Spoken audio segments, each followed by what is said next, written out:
Hello বন্ধুরা, good morning সবাইকে। তো আমার তরফ থেকে আমার ছোট ছোট ভাইদের জন্য ভালোবাসা, আর আমার বড় দাদাদের জন্য আমার থেকে আন্তরিক শুভেচ্ছা জানাচ্ছি। তো আজকের এই শুভ রাখি পূর্ণিমা। তো আমার বন্ধুরা সবাই ভালো থেকো, সুস্থ থেকো, আর সবাই ভগবানের আশীর্বাদে সবাই সকাল থেকে মনটা ফ্রি রেখো, ভালো রেখো, আর ভগবান তোমাদের সাথে আছে, তোমাদের চিন্তা নেই। তো বন্ধুরা, তোমরা তোমরা সবাইকে কোথায় যাবে, সবার দাদা আছে, ভাই আছে, সবাই রাখি পরিও। তো আমার একটাই কষ্ট বন্ধুরা, তো আমার দাদাকে আমি 2 বছর ধরে রাখি পরাই না, ভাইফোঁটাও দিই না। তো আমার সাথে রাগারাগি করেছিল বলে আমার দাদা, তাই আমি 2 বছর ধরে, মানে আমার মনে খুবই কষ্ট। তো আমি আমি বলে বোঝাতে পারবো না যে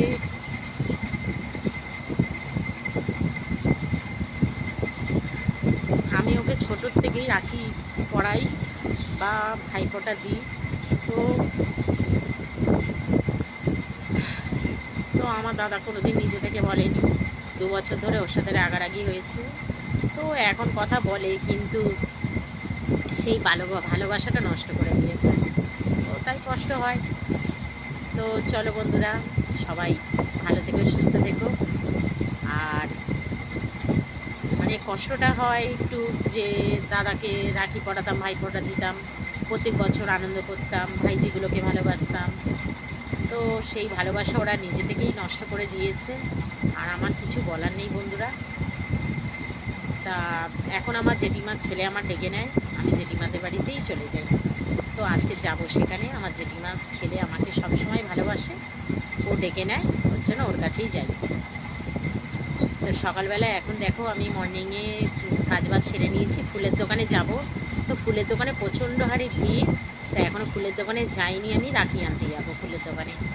আর সকালবেলা আমি ঠাকুরের সেবা দিয়েছি, ঠাকুরকে দিয়ে পাখিগুলোকে খেতে দিয়েছি, মাছগুলোর খেতে দিয়েছি, ঘরের সংসারে কাজ সেরেছি, সব হয়ে গিয়ে বন্ধুরা আমি বসে রয়েছি। তো একটু মনটা খারাপ লাগছে নিজের দাদার জন্য না। তো যাই হোক, নিজের দাদা আমাকে নিজে থেকে যদি বলতো, তা আমি অবশ্য যেতাম। আমার নিজের দাদাকে যদি আমাকে মন থেকে বলতো যে বোন আয় রাখি পরিয়ে যা, তো আমি অবশ্য যেতাম। তারপর আমি জেঠিমাদের বাড়ি যেতাম।